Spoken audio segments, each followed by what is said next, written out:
Welcome to all my travelers out there. I am your host, Darren Beckett, and this is the Global Travel Podcast. For those who do not know my travel resume, I've been to 13 states, 15 countries on 5 different continents, but it is not about me. Here, we are giving you quality travel tips, insights, and recommendations on all the best destinations for ideas to enjoy your vacations. With that being said, sit back, relax, and enjoy the ride. We are all clear for takeoff.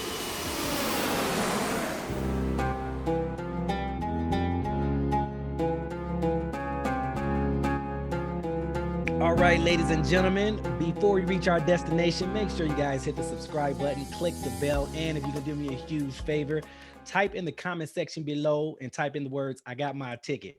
And after the show, I'm going to come back, respond to them, and see how your experience went with us. All right. So, with that being said, on today's episode, we are taking a trip to Turkey. So make sure you got your passports, your earphones, and something to snack on. We have a very special guest with us here today. But before I introduce her, let me just say this. Now, this woman right here is a true traveler, definition of a traveler. She's been to every country, well, not literally, but she's been to a lot of places over what I think believe 16 states, over a dozen countries. So she's well versed in the travel world. So you guys definitely want to pay attention, take some notes. And without further ado, let me introduce you to Grace Diaz. So how you doing, Grace? Hello, friends. I'm doing well. How are you? Doing well, doing well. So thank you so much for stopping by, carving out some time to, show us some travel, some news, some details, some all that good stuff. We're gonna have fun today. So, of course, we're gonna talk about travel. So before we get there, if you can do us a huge favor, tell us a little bit about yourself. Who are you? Where you from? Where you living? Job, hobbies, X, Y, and Z. Yeah, so my name's Grace. So funny enough, little for your listeners, background story. I know Darren because we both studied at San Diego State University. So growing up, I didn't even have a passport. Travel was never something that I was like, yeah, I'm gonna become my identity as a travel person. But during my time at San Diego State, I actually studied abroad first once with my department in communications, and then I loved it so much. We all know that travel bug that bites really hard. So that Mhm. happened, and I ended up traveling a second time, studying abroad. So that just spurred and it grew from that. So that's a little bit of my history. I started out at San Diego State. I'm a communication major, human resources, but the side hobby, so much so that I actually quit my job at one point last year and moved to Spain to teach abroad. And I love that experience as well. But now I'm back in human resources in New York, but always looking at the next flight, chasing sunsets. That's my motto in life. Nice. I love it. I love it. So speaking of the study abroad, I studied abroad too, twice, one in Chile, one in Puerto Rico. Tell us about your experience studying abroad. What was that about? What were the details, and why you would recommend other college students that are in college right now to study abroad?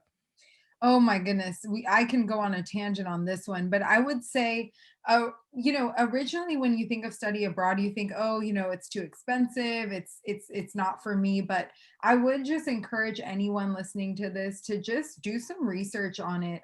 If you're in a position, I studied abroad in Istanbul, Turkey, and because it's not one of the most glamorous, it's not a Rome, it's not in Italy. Because of that, I actually got my dorm housing for free. I received a few different scholarships just because they wanted American citizens to go and have that experience in Turkey.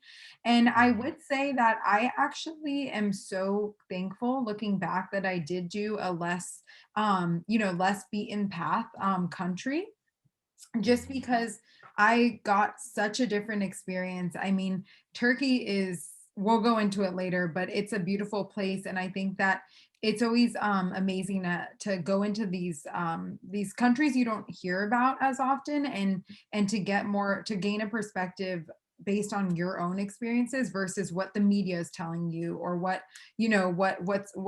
happening outside, just to get that experience for yourself, to have that opinion based on your time there. So I would just encourage anyone listening to this, if you're like, oh, it's traveling isn't for me, don't let that be a barrier, because there are so many ways. If you want it, you could do it. So that would be my encouragement.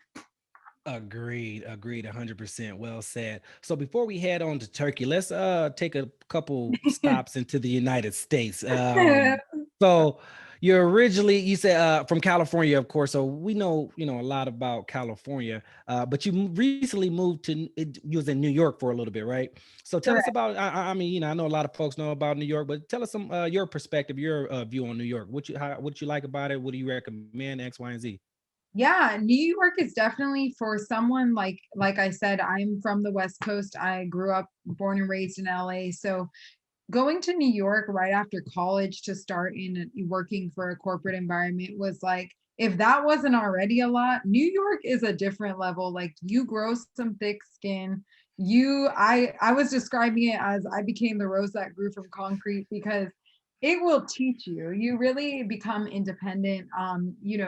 So much diversity, so much happening. You can be having the toughest day, and then you just hear someone playing the most beautiful symphony in the metro, and you're just like, wow, where am I? And you'll see all different walks of life, from one street to the other, all living in the same shared environment in the subway, from CEO, MDs, managing directors in S&P 500 companies, to people who are like, don't even have hardly enough to like afford a home. It's amazing to see that kind of diversity and everyone living together, and it really, I think, makes you a more well-rounded individual. And I would always say that, I almost wish I grew up in New York City, because I think I would be such a have more thick skin. They in California, we're really sheltered. We have it nice out here, the beach, the sunsets, the cars. But in New York City, you got to face that winter, you got to face that summer heat. But what's beautiful is that it is very nicely located. Europe's just across the pond, and then California is just the other way. Uh-huh. So, it's a city like no other. So I would definitely recommend, if you've done a lot of traveling in the US, there is no city like New York City. I will say that, and a lot of other people will say that, but don't take my word for it, experience it. Yep. Yeah, I've been to New York too. I agree with you. Far as the food though, what do you recommend for to eat? Whether it's dinner, lunch, breakfast, pastries, and desserts. What you recommend? Oh yeah, it's a foodie heaven out there. I mean, it really, I would really recommend you to explore. There are the Michelin 500 restaurants. There are the typical things that you can do. Get the slice, of course. Get the New York bagel. If you're in New York, don't go and don't get a New York bagel. Like, come on. But there are so many subcultures. There's a little Polish area. There's if you go to Upper East Side, amazing Thai food. There's a spot with amazing Armenian food, Mediterranean, any culture you like literally you'll find the best of the best. Staten Island has amazing Italian. So get lost and explore. Honestly, New York City is such a competitive city in every aspect, and food is no different. If there's a restaurant that's open, it's gonna be good. So Mhm. and the luxury of New York City is things are open late. So if you want a steak at 2 a.m., you'll find it. If you want a green smoothie at 3 a.m., you'll most likely find it. New York is a place of convenience. So definitely recommend explore and you won't even don't even worry about weight, because you'll be walking everywhere. And so get 2 slices of pizza, get the bagel, go crazy. So in New York, we know that it's very heavily populated. How is the travel? I know I've seen on TV and even in person, like taxis and whatnot. What's the best way to travel? I know they got subways and Ubers. And what's the best way to travel throughout New York? It really depends. I would say if you want something time efficient, take the subway, to be honest, because it gets you there. You don't have to deal with traffic. You're underneath the road. If you want more of a New York experience, take the taxis. And if you're, be safe about it. Like you can, hop in a taxi afterwards. Metros do and subways run throughout the night. Mhm. But they're on a more, prolonged system. So you're gonna have to wait at some points. But I would, off the bat, do as the locals do. Go in a metro, a subway, the select bus. They're awesome. And they have certain subway tickets, like a 9-day pass that you could buy if you're there for just, a short week or so. Cool, cool. So yeah, when y'all, all my travelers out there, if you're in New York, definitely try to, we big foodies over here, so you already know. Try the food. That's important. You got all the different types of variations and communities that you can choose from. So it looks like you can never really run out of options. So you're good. And then okay, cool. So New York was fun. Definitely enjoyed New York. What other states that you've been to that you would like to recommend? I would say, I mean, it really depends. Choose your own adventure. If you want to do something a little bit more peaceful, you want, you've been having a stressful year and you want to just get away, go out, go remote. I would say go up to Maine. It's Mhm. beautiful. Maine is amazing. They have great food, great beaches. And you could take a road trip if you want. You don't have to fly. Can't. I'm sorry, also Pennsylvania.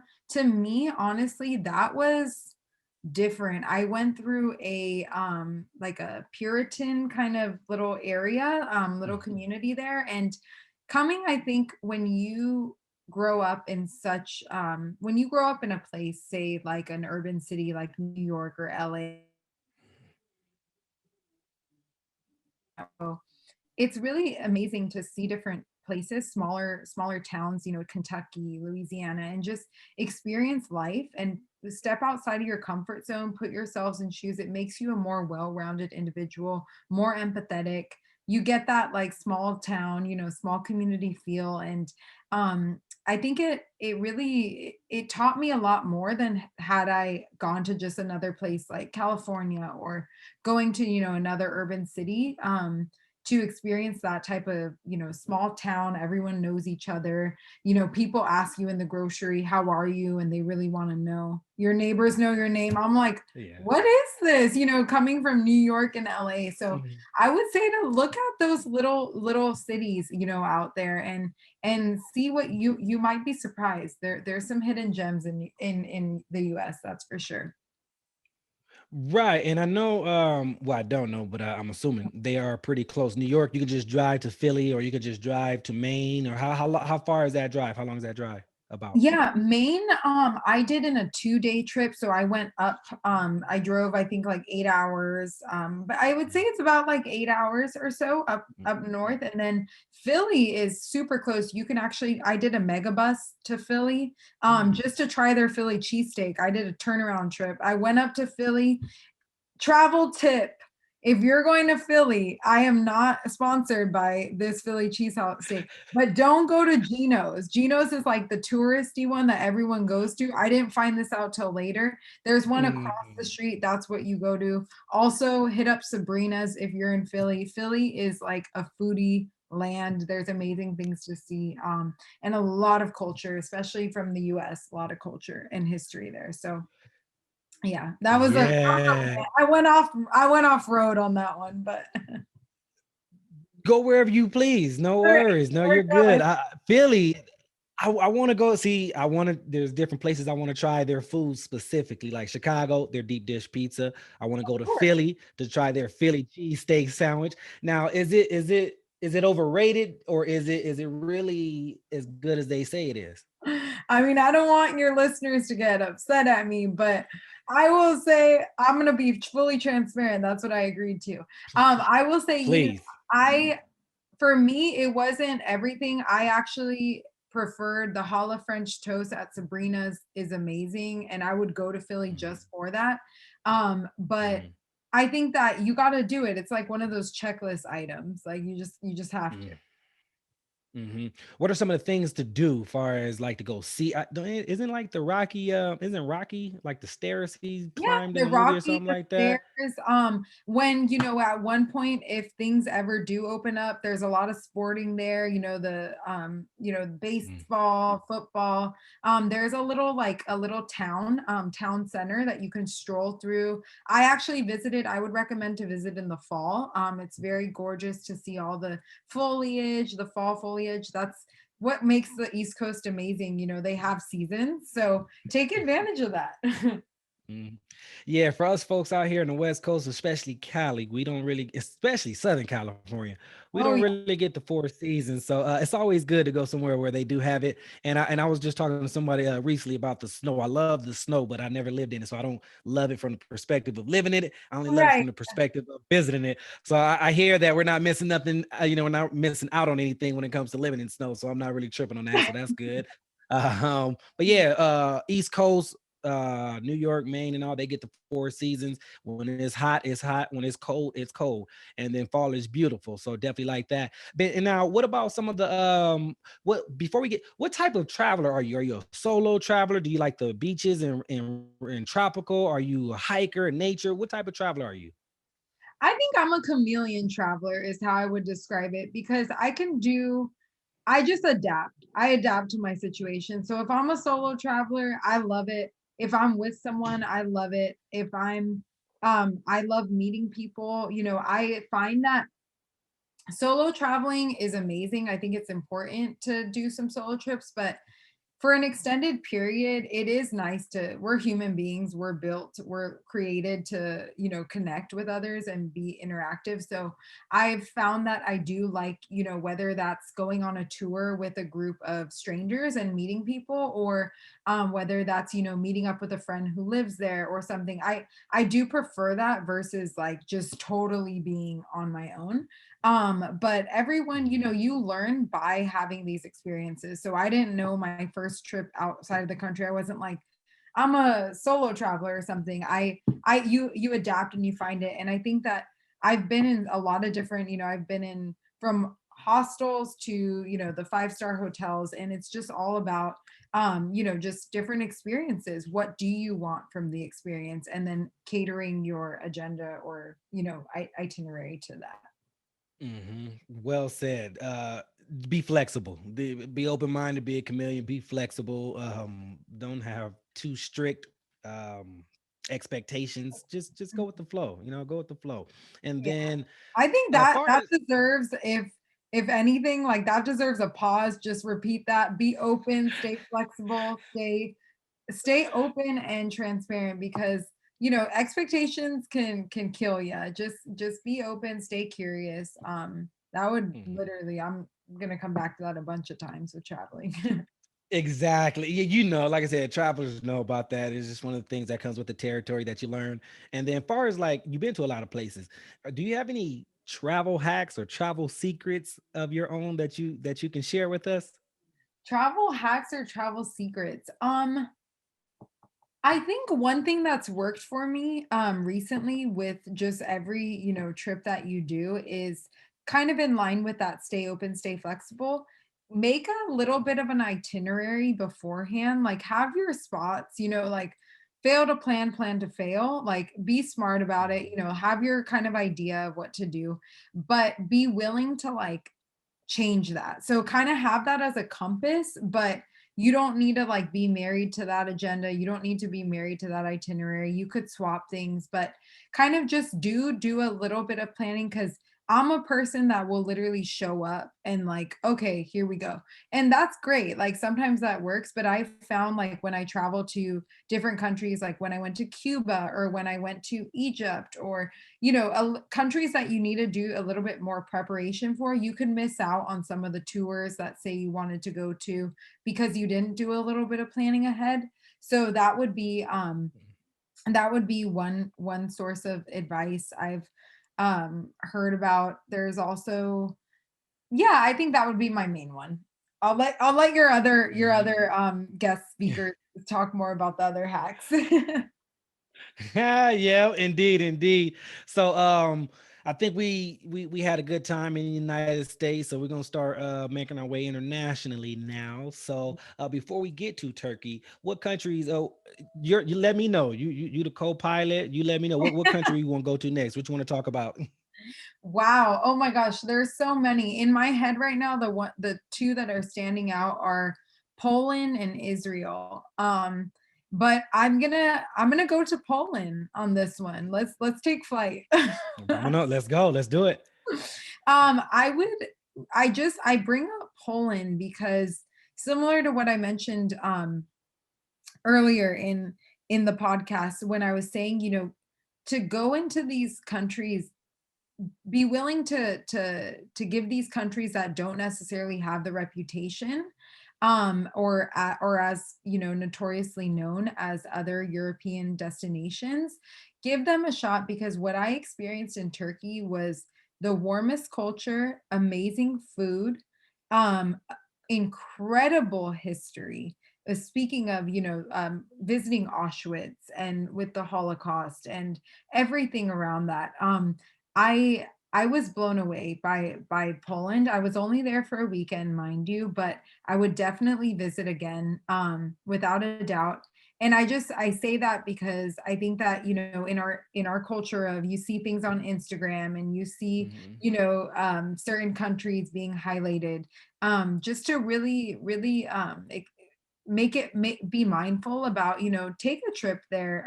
Usually the flights are a lot cheaper for some of these countries, and you'll be so surprised at what you experience. Hmm. So Poland, I've never been to Poland. I'm probably sure not a lot of our listeners been to Poland. So what is there to do, see, eat? What is, because I what kind of food is in Poland? Like it sounds like steak and potatoes. I don't know, but what kind Yeah, of it foods are? is. So Poland, if you ever go in the winter, it can get cold. So there, I'm not, probably, I'm not Polish, so I can't speak for everyone, but they have a lot of more meaty dishes, a lot more meaty.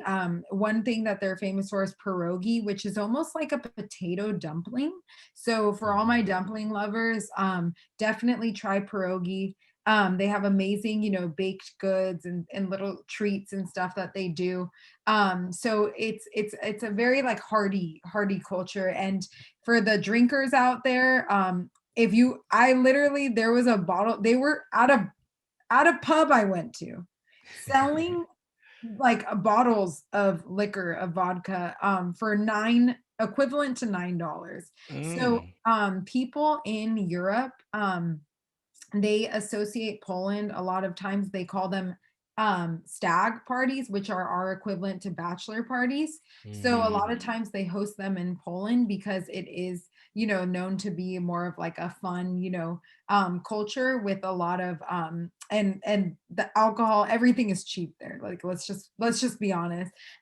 So it's yeah, so it's fun. You'll probably end up meeting some sort of bachelor party or bachelorette party or some celebration happening there, which is amazing. It's just great to be around, different cultures and everything. But aside from that, and that's what I'm saying, it's so diverse because you have things from that party, outdoors scene to, such rich history. Poland is, Mhm. for all the history buffs, if you love history, definitely Poland will be on there with the Holocaust, World War II. It's incredible. Just we don't have that in the US Mhm. as much. Things aren't as old. So being able to experience that, seeing all the chapels and the different, architecture and just the way they live the lifestyle is super different. And I was encouraged to take home some of the traditions to the States when I returned. Nice. I like that. So, all right, folks, if y'all want to go to Poland, definitely take that trip, eat some good food. If you're into history, you got a whole list of things you can do out there. So, cool. Poland was fun. Poland was fun, informative, definitely. So, where we We could go heading to a to? warmer climate now. Let's go to, let's go to somewhere warmer. Where are you taking us? Where we going, Grace? Oh, I don't know. Oh, there's so many. I'm thinking, what comes off the top of my head? I've been hearing, mm, Now Wait, I'm like, I'm lost. I'm like, we can do, I'm thinking Bermuda, I've done Barbados, Cyprus, the US Virgin Islands. let's Uh, do Bermuda. Let's go to Bermuda. I like the sound of Bermuda? that. Okay, I don't hear that too often. Let's go to Bermuda. What's it like out okay. there? Bermuda was amazing. I would recommend, if you're especially on the East Coast, it's not far. It's literally like 2.5 hours, I believe, of a plane ride just right out there. It's gorgeous. I went in July, just before the July 4th kind of time in 2018, and it's gorgeous. Blue waters. It's definitely somewhere where for the travel bug who wants to just like be on the beach and just relax, go there. It is a little more pricey than some other places. So definitely, if you're on a budget, I'm sure you'll find like there probably are like a little bit better places to go. But not to discourage you, I was on a budget and it's fine because you have the beach and that's all you need. But it's great. It's they have a lot, of just relaxation and greenery and beaches, and the food is good, more like Caribbean kind of food, and so I would recommend it, that's for sure. So would you say it's more of like a solo trip, a honeymoon, a group trip, a R&R type of trip? What type of trip is Bermuda? That's a great question. I would say it's more of a honeymoon kind of trip. I actually went there with a friend of mine and we were cracking up. We're like, I think we're the only two like, friends here. It's not like a girls like trip kind of thing. Like it's more for an older demographic. I noticed when I was there, like less I felt like a little bit more of on the young side being I think I was there when I was like 22, and so maybe save that one. Save that one for when you're a little older. I'll go back. But What's the age demographics about so our listeners can have an idea? yeah, I mean, I'm speaking from what I saw there. I Mm. tended to see more like 30s and above usually. Yeah, Mhm. yeah, just a little bit of an older crowd, but we can mingle with it. We're adaptable. It's Right, fun. right, right. Like I said, being a chameleon, as you got to Right, adapt. chameleon. So now, did they have like excursions and like snorkeling and Oh yeah. parasailing and stuff like that? That's kind of like those type of Yeah, activities. definitely. Yeah, Okay. you'll find that there. You'll see that. They also have like kayaking, and they do like this one big tournament that they have like yearly that brings a lot of people in. Mhm. So make sure you look out for those dates. That way I don't know exactly when it is, but I know it happens annually. So watch out for those dates because I'm sure things will be booked, or at least definitely price escalation. So avoid if that's not what you're going for. Right, right, right. And I believe we got time for. I don't even have a watch on, but I believe I believe we have time for one more trip before we hit Turkey. So, what other country would you like to dive into a little bit before we hit Turkey? I'm gonna go with Israel. Good. I Yeah, I loved yeah, I'm gonna go with Israel just because I felt like that was one country that blew my mind, how incredibly small that country is and how much attention it gets. I mean, you'll see Israel in the media, there's so much conflict, there's so many things happening. And from my trip there, I was there for a week.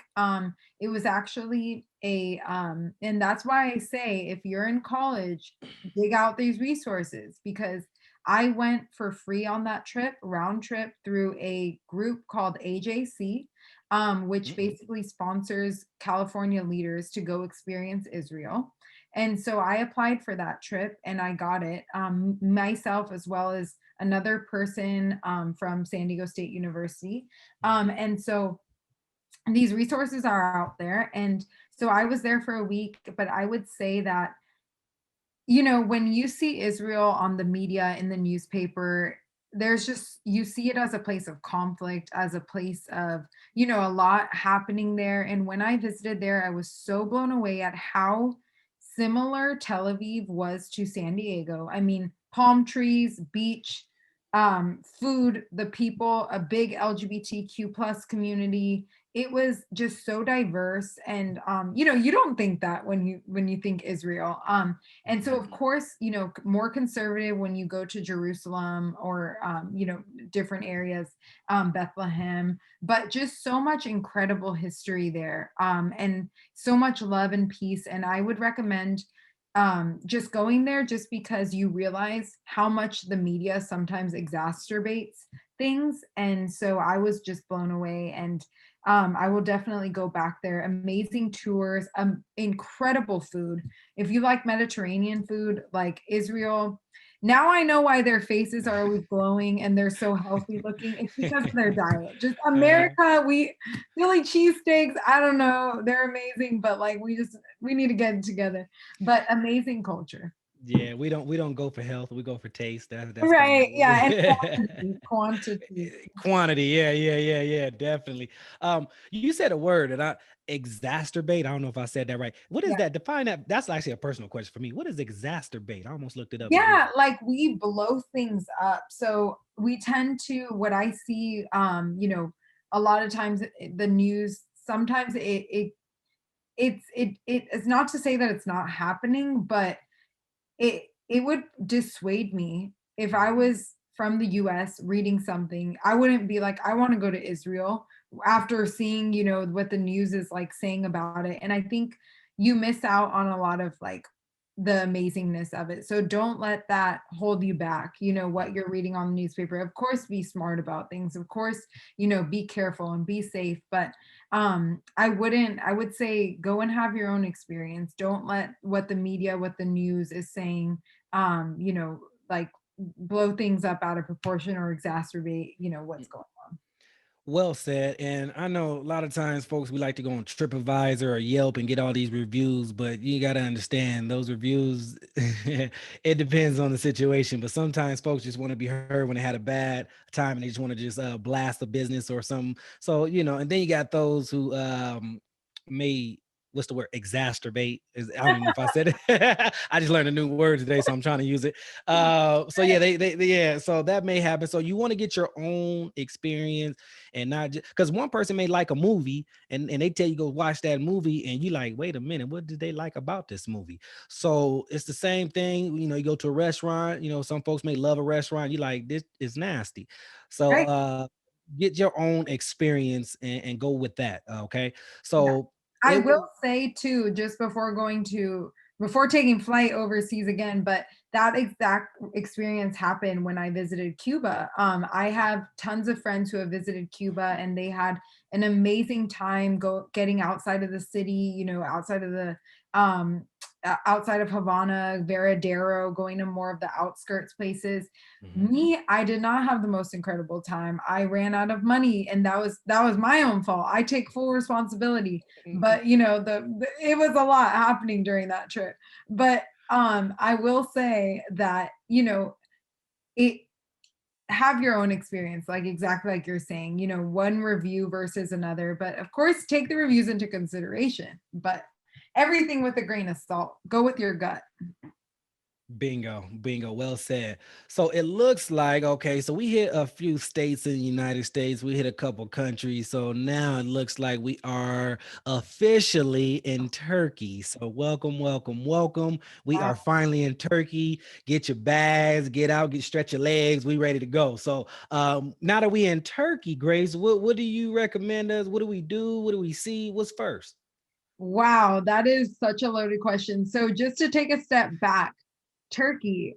Before going to Turkey, I did not know this place was the place of all places, history of all history, thousands of years old. It's where old meets new, traditional meets trendy. It is amazing. Like I did not know. So I went there literally I'm going to be fully transparent with you all.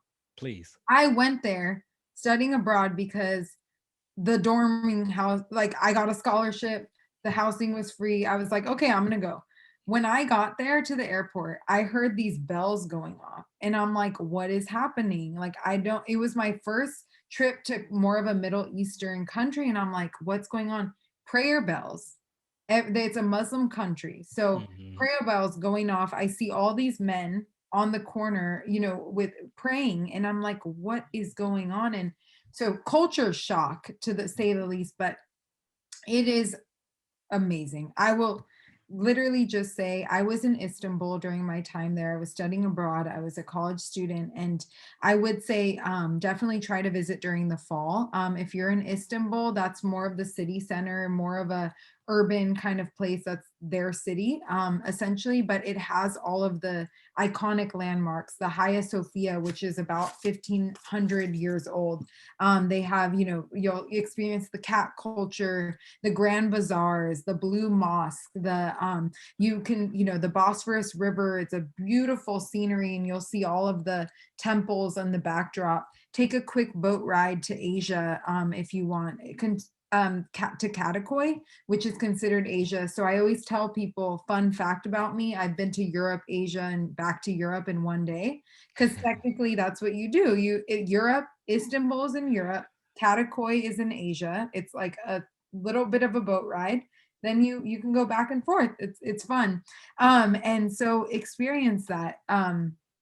And Galata Tower, you'll find so much history just in Istanbul. But if you are lucky enough to go to Turkey for an extended period, I would recommend going also to Cappadocia, which is, if you right now, listeners, if you're curious about Cappadocia, just Google Cappadocia or hashtag on Instagram, and you'll see all of the floating hot air balloons. It's the picturesque, it's the Instagram that you see. That's Cappadocia. So much history. The Christians fled there, and they were living in darkness and under, ground, communities. And so you'll get that experience as well. If you're there in the summer, I wouldn't, necessarily recommend Istanbul, because it gets pretty hot. If you can escape to Izmir, which is more of their like resort summery vibe area, go there if you can, and experience that. But just Turkey overall it's a gorgeous, amazing place, full of history, amazing food, amazing people. Turkish is very hard, the language. So my recommendation would just be show up knowing two words: hello, which is merhaba, and thank you, which is teşekkürler. Oof. Yeah, I know it's a lot. Merhaba and teşekkürler. And Okay, we if you about know those, go yeah, if ahead. you know those two words, you'll go far. Or just a smile.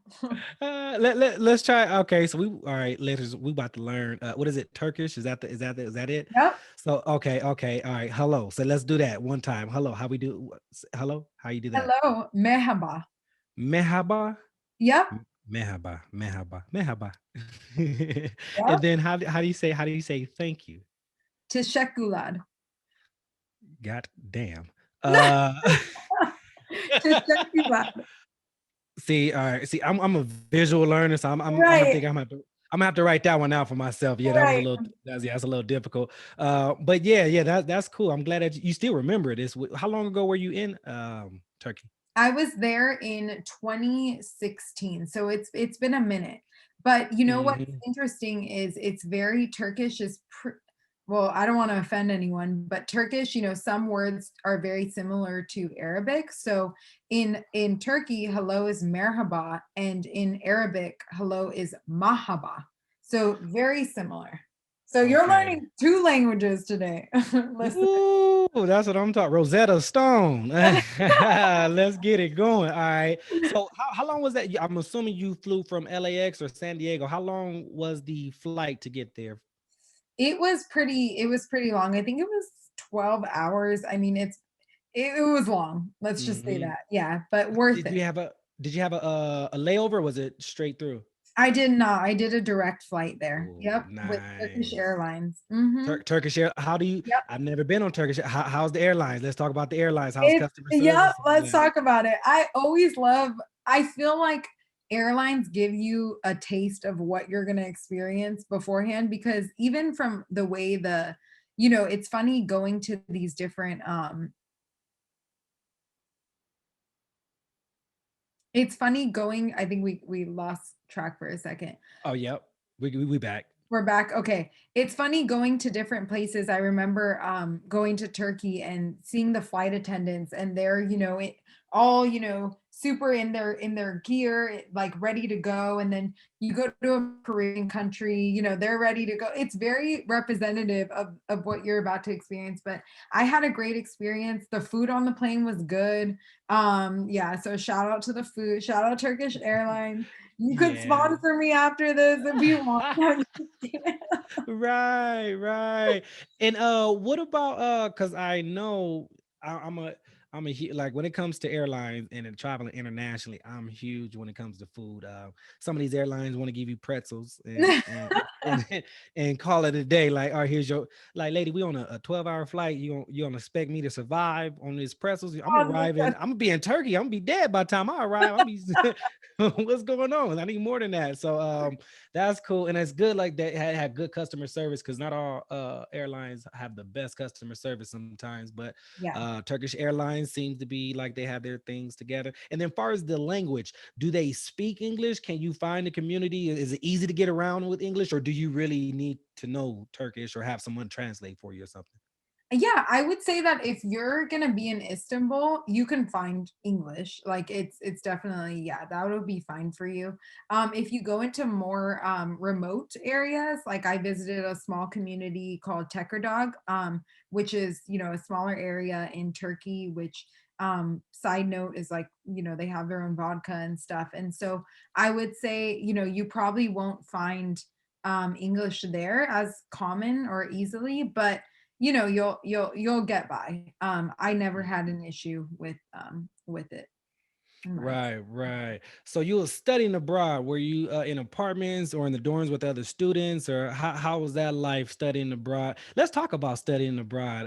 yeah. Were you with like a host family, or how was that experience? So I studied abroad with a group of 9 others at San Diego State University, and we stayed in like a dorm housing with other international students who also happened to be from the US as well.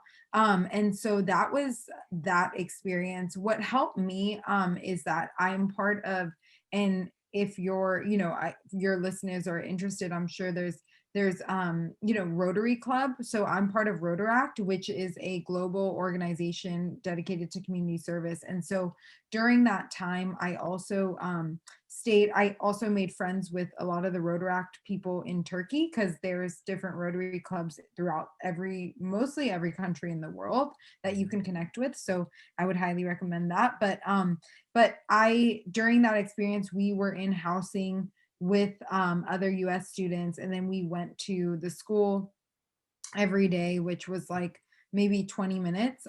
So we took the bus, there and just studied abroad like anyone else studies abroad. But it was my first long experience away from home, outside of my country, outside of my comfort zone. So with that came a lot of learning. But I think, I learned so much through that. And I'm just so grateful to have had that experience. Yeah, that's definitely a great experience. Now, far as I heard you say you got on a bus to get to school. What is the local transportation like? Is there Uber, Lyft? Is it taxis, or how do you get buses? How do you get around? Yeah, so they're kind of like any, big city. They use the subways and the buses, as well as, they'll have the taxis around, too. So we tried to use, we're students, we're not making the big bucks. So we tried to use as much, you know, public transportation as possible. But it is a very walkable city too. So, you can always walk around. Depending where you are, and being safe about it. So that was nice. But being a woman there, I will say it is a very conservative culture.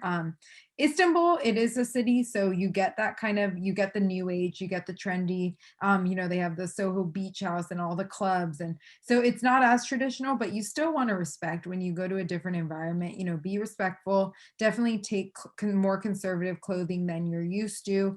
And so when you're passing by a mosque or something, like, obviously. And so I would say that, just to be mindful of the culture and be respectful of that. But I yeah, I think that you can walk, you can get by through the city, no problem. Cool. And then, far as Americans, do we need visas or anything to get to Turkey? You need a passport. I didn't need a visa when I went there. I was on like a student visa when I went, but yeah, you will need a passport. You will, if you are, one thing that I did notice was that, if you do plan to go to some other countries, it's not as easy when you have, so say when I went to Israel, they don't stamp your passport because there's, some conflicts like, happening with other countries. So it's just being mindful of it, that all. But yeah, no, there's plenty to do in Turkey itself, but it is so closely located to other places. So when I was there, Greece is like 30 minutes away. That's where a lot of people go for summer vacations who live in Turkey. And so many different places, Cyprus, obviously Syria is nearby, which, that's a different story. But yeah, and so I highly recommend it. The food there, we could talk about the food more. They have Turkish breakfast. You have to have it. It's not like your American brunch. Don't expect the French toast. Don't expect the pancakes. None of that. But it's more of like concentrated with like egg, jam, cheeses. Their cheese like a feta cheese, so they're more like Mediterranean focus. Hmm. One thing that Turkey is huge on is Turkish tea, so that's a big part of their culture. They'll always serve tea, whether it's like, before, like, or after a meal. Sit down, enjoy your meal. One of the things that I took from there, and brought it back to my lifestyle in the US was, their culture of, taking it slow, like really enjoy, we tend to hurry through our meals. We don't sit down, we don't break bread together. And so I love that experience, being able to sit down and just enjoy your food. Of course, they have doner kebabs, the typical Turkish food that they have. Balık ekmek is like a fish sandwich that they're really widely known for. So amazing, incredible stuff. Wow. Yeah. It's sounding real good. I ain't even gonna lie to you. I think you just pushed Turkey up on my list. So Oh yeah. Oh yeah. yeah, yeah, definitely. And then far as I know there was something else I wanted to mention that you had talked about. You said you took question. Any dislikes that you had in regards to Turkey? That's a good question. I would say,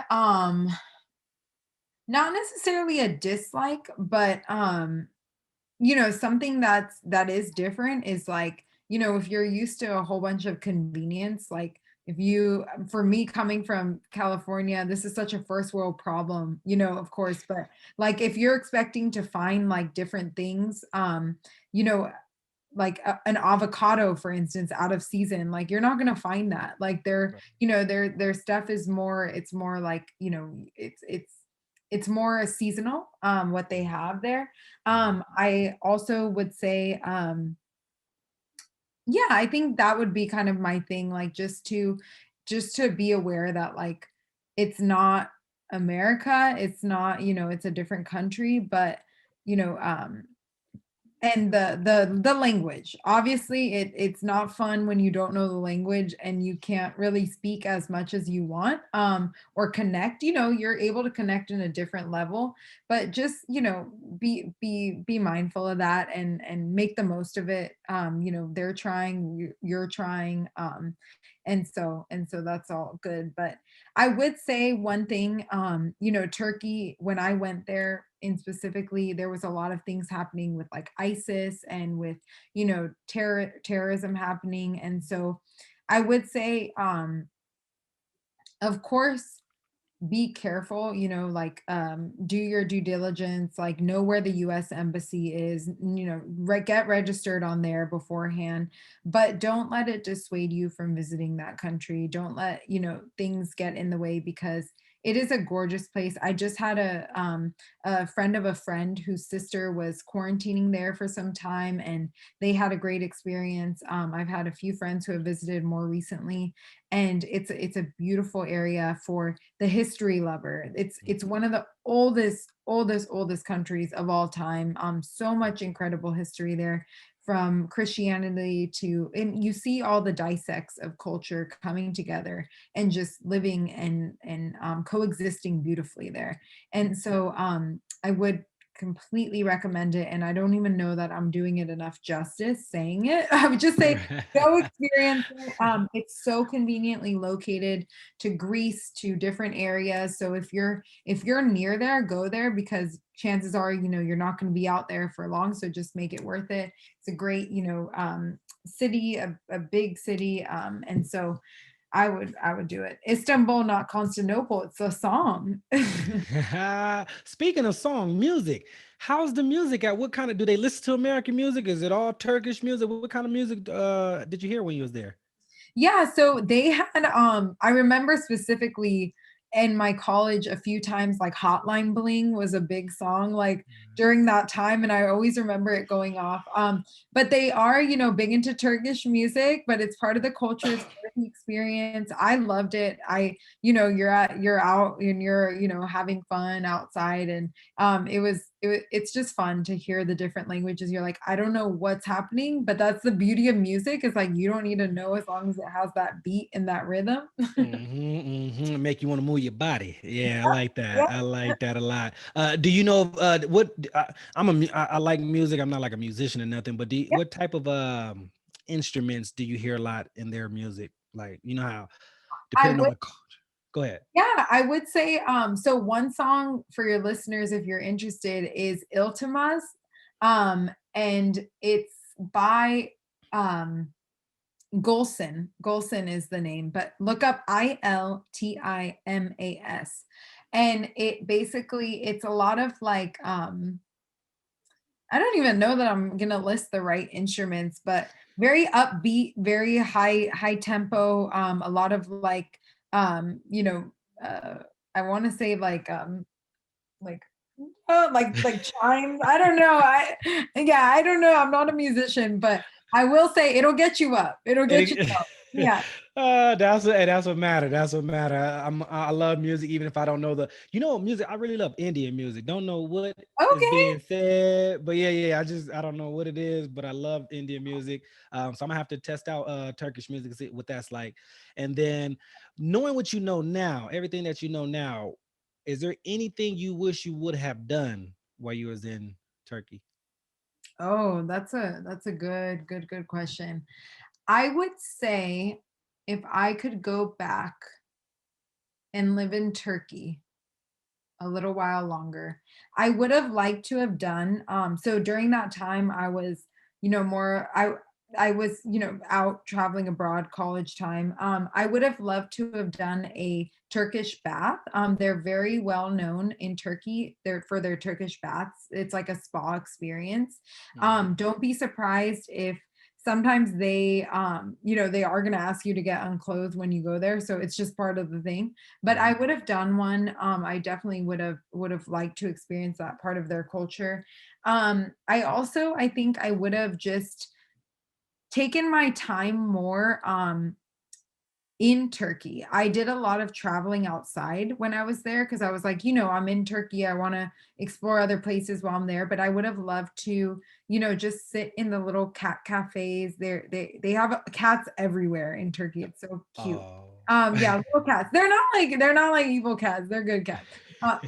But I would have liked to have done that, and also maybe learned the language a little bit more, because it's a fun language and it's very similar to Arabic. One thing that I was able to do there that I loved was I got involved with one of the schools and I started volunteering. And so what I was doing was I was helping students in Turkey learn English, Mhm. and it was amazing hearing some of the stories and just connecting with locals. So that would be my advice to anyone going there. It's just like try to have as much, experience with the culture and the people as possible. And and go on those tours, meet new people and take advantage while you're there. Don't get so stuck in like your itinerary or your agenda that you miss out on that. Right.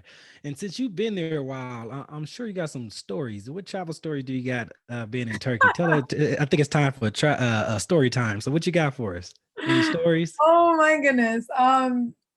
Yeah, a lot of stories. I don't know how much I want your listeners to know about. No, just kidding. But it was an incredible time. I would say that being a Muslim country, it's so funny because you think that you're not going to find alcohol anywhere. There's not going to be clubs. They have amazing Right. rooftops, amazing nightlife there. Um, Ulu 29 is one of their big spots. Soho Beach House, they have Reina was a big one when I was there, Angelique. And so just having those experiences and then getting like doner kebabs after is like kind of the big thing that you do when you're studying abroad and having fun. And so I would say that I think one of my best experiences there was when we one day like went and watched just like the sunset on the Bosphorus River. So it's a gorgeous river running throughout Istanbul. And you just see there. And I used to, take a boat to school every once a week. That was my experience because our campus required that. And so that was just gorgeous. And so I would just say just breathing in that culture was like the best experience. And the people I met there, I still have many of my best friends I met through that time. So it was just a great experience. Beautiful. Love it, love it, love it. So we will have to start packing our bags and No, I don't want to stay yeah. in the US. Not I yet. know, I know. Tell me about it. Yeah, it was a quick trip, unfortunately. Seems like, we just got here. But before we leave, any last things, any last details that you would like to share with our audience before we head back to our home airports? Yeah, I would just say, well, from my own advice, it's, like we mentioned earlier, stay open, stay flexible, stay curious, let go of any expectations of what will be so that you can really experience what is and the beauty of it. And, just there's a quote, I think by like Roosevelt or something that says, though we travel the world to find the beautiful, we must carry it with us or we find it not. So, we a lot of times we think that if we go and travel and book a one-way ticket, we're going to find ourselves in some way, but it doesn't work like that. It does not, it obviously helps, to be in a new experience in a different atmosphere, but take it with a grain of salt. When you travel with a light load and an open mind. And of course, keep coming back to the Global Travel Podcast whenever you can and just get those tips, get those insights, and just have some fun. You don't need to spend money and book a ticket when you have the Travel Podcast that you can just take flight whenever. Yeah, I like that. I like that. So, ladies and gentlemen, all my travelers out there, yes, yes, we have to head back home. We have a flight to catch. So, on this way back home, I hope y'all got a lot of good value about Turkey. Hopefully, y'all stopped at some gift shops, got y'all some souvenirs, bring it back with you. And then, not only that, on our way back, Grace, we actually have one last segment that we're going to cover. So this is called the lightning round. And I'm Okay. going to ask you a list of questions and you have to answer them as fast as possible. Okay. Okay. And you can only answer in one word answers. So Okay. let me go I'm ready. I'm ahead. here for it. You ready? All right, cool. So, question number one. What is your favorite airline? Virgin. What's your favorite hotel? Ooh, the hotel. What am I thinking? What am I thinking? Uh, I can't. I don't. What is the name of that one that I like? I would I say don't know. boutique hotels. It doesn't have a name, but it's Boutique? it's boutique. That's fine. Yep, that worked. And let me see here. And what is your favorite cruise line? Mm, sandals is that one? I haven't been on one, but my parents have, and they've loved it. That worked. That worked. So you got to get on one. What is your favorite state? New York. What's your favorite country? I think we got froze for a second. You there? You cut out for a second. Okay. Yeah. It froze. Yep. It froze. What was the last question you heard? What was my favorite state? Okay. What was the answer? New York. That's right. Okay. What's your favorite country? Turkey Saviotum. I love Turkey. Turkey. What's your favorite hotel booking site? I think hotelbooking.com is pretty good. What's your favorite flight booking site? Skyscanner sometimes works for the internationals. So, what is one thing that Grace Diaz must bring on all her trips? This is cheesy, but I would say an open mind, but definitely also like my passport. That's one that I almost forgot on a few times. Yeah, chargers, cell phone. Where do you want to go next? Sri Lanka. Oh, nice. Which country? Oh, no. Yeah. What other state would you live in other than New York and California? I'm curious about Chicago. Good one. What other country would you live in except for the ones you lived in already? Italy. And then last question. What is your favorite travel podcast? The Global Travel Podcast. I didn't miss a beat on that one. Good answer. I love it. So, all right, ladies and gentlemen, we are wrapping things up. Unfortunately, it was a good trip. And Grace, thank you so much. We greatly appreciate all the travel knowledge that you blessed us with us. So thank you. And to my travelers out there, it looks like we are approaching our home airport. So I need your undivided attentions. I need you back into your seats, buckle up, trays up in your seats in the upright position. So before we land, Miss Grace, if you can do us a huge favor, if you can give us one last piece of travel advice before we hit the ground. Stay curious. Well said. I love that. Stay curious. Short and sweet, simple. So with that being said, thank you for flying here with us at the Global Travel Podcast. And we are safely landed. You can now unbuckle your seatbelts, grab your belongings, and exit the cabin. So with that being said, thank you guys once again, and see you on our next trip. If you would like to be a guest on our show and tell us about your travel experiences, then leave us a comment in the comment section below so we can reach out to you. Also, if you have any countries, states, or cities that you'd like us to review, please let us know so we can plan a trip there. Lastly, if you got some good value today and liked our podcast, please hit the like button and click subscribe so you can travel with us again next time. So subscribe right now because you don't want to miss the next trip. With that being said, over and out.